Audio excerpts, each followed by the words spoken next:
Heart attack అంటే మనకందరికి తెలుసు. పదం అనేది మనం తరచుగా వింటూ ఉన్నాం ఈ క్రమంలో, ఎస్పెషల్లీ కోవిడ్ తర్వాత. సో ఈ హార్ట్ అటాక్ అంటే ఎప్పుడైతే ఈ గుండె రక్తనాళాలు అంటే ఈ ఆర్టరీస్ అనేది ఏదైతే హార్ట్కి సప్లై చేస్తుందో అవి దాంట్లో కొలెస్ట్రాల్ వల్ల ఆ బ్లాకేజెస్ ఏర్పడి రక్త సరఫరా సరిగ్గా గుండె కంట్రోల్కి అందగినప్పుడు అప్పుడు హార్ట్ అటాక్ అనేది రావడం అనేది జరుగుతుంది. సో ఈ గుండె రక్తనాళాలు బ్లాకేజ్ అవ్వడానికి చాలా కారణాలు ఉంటాయి.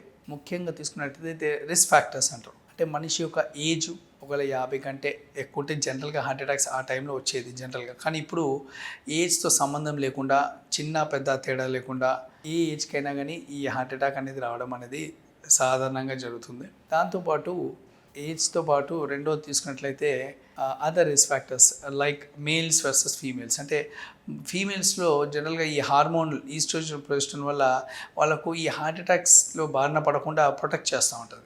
So up to the age of 50 అంటే 50 సంవత్సరాల వరకు వాళ్ళ గుండెని కాపాడుకుంటూ వస్తాయి ఈ హార్మోన్స్ అనేది. కానీ 50 తర్వాత పురుషుల్లో మళ్ళీ స్త్రీలలో సమానంగానే హార్ట్ అటాక్ రిస్క్ అనేది కామన్ అయిపోతుంది. అంత ఇద్దరికి ఈక్వల్గా ఉంటుంది అన్నట్టు. సో అదొక రెండో కారణము.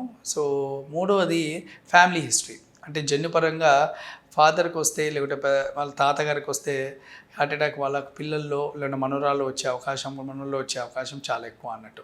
సో జెనెటిక్ ఫ్యాక్టర్స్ కూడా ఎవరు మార్చలేరు. సో ఈ పై విధంగా 3 ఫ్యాక్టర్స్, ఒకటి ఏజు, రెండోది సెక్స్, మూడోది జెనెటిక్ హిస్టరీ, ఈ మూడిని ఎవరు మార్చలేరు. సో ఇవన్నీ నాన్ మోడిఫైబుల్ రిస్క్ ఫ్యాక్టర్స్ అని చెప్తారు. రెండోది మోడిఫైబుల్ రిస్క్ ఫ్యాక్టర్స్. మోడిఫైబుల్ అంటే దాన్ని ఆ రిస్క్ ఫ్యాక్టర్స్ని మనం మోడిఫై చేసుకొని హార్ట్ అటాక్ ఒక రిస్క్ని తగ్గించుకోవచ్చు. ఒకటి షుగర్ ఎక్కువ ఉండడం, లైక్ డయాబెటీస్ అంటారు. సో షుగర్ ఎక్కువ ఉంటే జనరల్గా బ్లడ్లో ఎక్కువ కొలెస్ట్రాల్ ఏర్పడి అవి బ్లాకేజెస్కి కారణం అవుతుంది. రెండోది రక్తపోటు, అంటే బీపీ ఎక్కువ ఉండడం వల్ల, ట్యాబ్లెట్లు వేసుకోకపోవడం వల్ల ఈ బీపీ గుండె రక్తనాళాల మీద ఎఫెక్ట్ పడి దానివల్ల కూడా హార్ట్ అటాక్ రావడం అనేది జరుగుతుంది. మూడవది ఊబకాయం, ఒబేసిటీ. సో ఇది కామన్ అయిపోయింది ఇప్పుడు ఈ సెడెంటరీ లైఫ్ స్టైల్ వల్ల, ఈ స్ట్రెస్, ఎస్పెషల్లీ పోస్ట్ కోవిడ్ తర్వాత ఈ ఊబకాయం ఒక సంఖ్య కూడా గణనీయంగా పెరుగుతుంది. సో అది కూడా one of the risk factor. నాలుగవది కొలెస్ట్రాల్, చెడు cholesterol, especially the LDL cholesterol అంటారు. సో ఎప్పుడైతే ఈ బ్యాడ్ కొలెస్ట్రాల్ ఎక్కువ అవుతుందో అప్పుడు ఈ బ్లాకేజెస్ కూడా కారణమవుతుంది. ఐదవది స్మోకింగ్, ధూమపానం. So smoking, cigarettes, bidi or gutka ఏదైనా కానీ ఈ హార్ట్ అటాక్స్కి దారుణం తీస్తుంది. ఆరవది ఆల్కహాల్, మద్యపానం. సో అది కూడా ఎక్కువ తీసుకున్నట్లయితే ఖచ్చితంగా హార్ట్ ఒక గుండె రక్తనాళాల మీద బ్లాకేజెస్ కూడా ఏర్పడే అవకాశం ఉంటుంది. సో ఇవన్నీ మోడిఫైబుల్ రిస్క్ ఫ్యాక్టర్స్ అని చెప్తారు.